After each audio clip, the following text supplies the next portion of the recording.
জাতীয় চলচ্চিত্র পুরস্কার প্রত্যাখ্যান করছেন চলচ্চিত্র নির্মাতা নিয়ামুল মুক্তা। কলকাতায় সেরা অভিনেত্রীর পুরস্কার জিতলেন জয়া আহসান। নতুন ভার্সনে প্রেক্ষাগৃহে মুক্তি পাচ্ছে ইয়ে দিল আশিকানা। ট্রাম্পের কারণে আমেরিকা ছাড়ার ইঙ্গিত দিলেন ক্রিস্টেন স্টুয়ার্ট। দর্শক, এক নজরে বিনোদন দুনিয়ার খবরাখবর আফফান মিতুলের প্রতিবেদনে। ক্ষমা করে দিও। আপনি কষ্ট পাইতেছেন কেন? আমি তোমাদের মিথ্যা বলেছি। গেল বৃহস্পতিবার প্রকাশ করা হয়েছে 2023 সালে জাতীয় চলচ্চিত্র পুরস্কার বিজয়ীদের তালিকা। এই পুরস্কারের তালিকায় নিজের নাম দেখে অবাক পরিচালক নিয়ামুল মুক্তা। তার নির্মিত রক্তজাবা সিনেমাটি চিত্রনাট্য লেখার জন্য তিনি সেরা চিত্রনাট্যকার হিসেবে এই পুরস্কার পেয়েছেন। তার জন্য এটি সুখবর মনে করা হলেও এই পরিচালক এই পুরস্কার পেয়ে ভীষণ বিব্রত। তিনি পুরস্কার প্রত্যাখ্যান করছেন। তিনি জানান তার সিনেমার চিত্রনাট্য লেখা তাসনিমুল হাসানের। এই পুরস্কার তাসনিমুলের পাওয়ার কথা, যে কারণে মুক্তা এই পুরস্কার গ্রহণ করবেন না।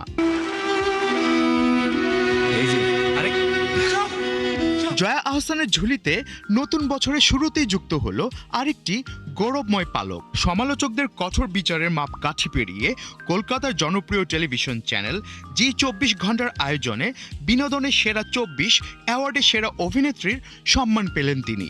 বছরের শুরুতেই এই স্বীকৃতি যেন আবারও প্রমাণ করে দিল গল্প আর চরিত্রকে নিজের করে নেওয়ার শিল্পে জয়া এখনো অপ্রতিদ্বন্দ্বী।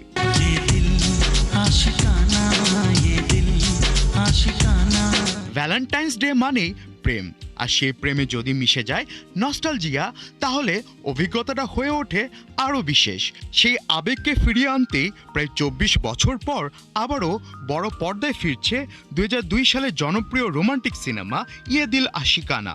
নির্মাতা সংস্থা ট্রু এন্টারটেইনমেন্ট প্রাইভেট লিমিটেড ঘোষণা করেছে আগামী 13 ফেব্রুয়ারি ভ্যালেন্টাইন্স ডের ঠিক আগের দিন সিনেমাটি ফের প্রেক্ষাগৃহে মুক্তি পাবে। এই ছবিতে প্রধান দুটি চরিত্র অভিনয় করেছিলেন করণ নাথ ও জীবিতা শর্মা। পরিচালনায় ছিলেন কুকু কোহলি, যিনি ফুল অর কাটার মতো হিট ছবির জন্য পরিচিত।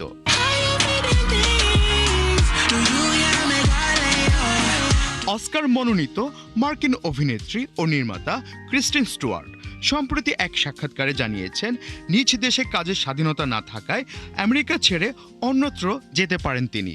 বর্তমানে সেখানকার রাজনৈতিক পরিস্থিতির কারণেই এমনটা সিদ্ধান্ত নিতে পারেন বলে জানান।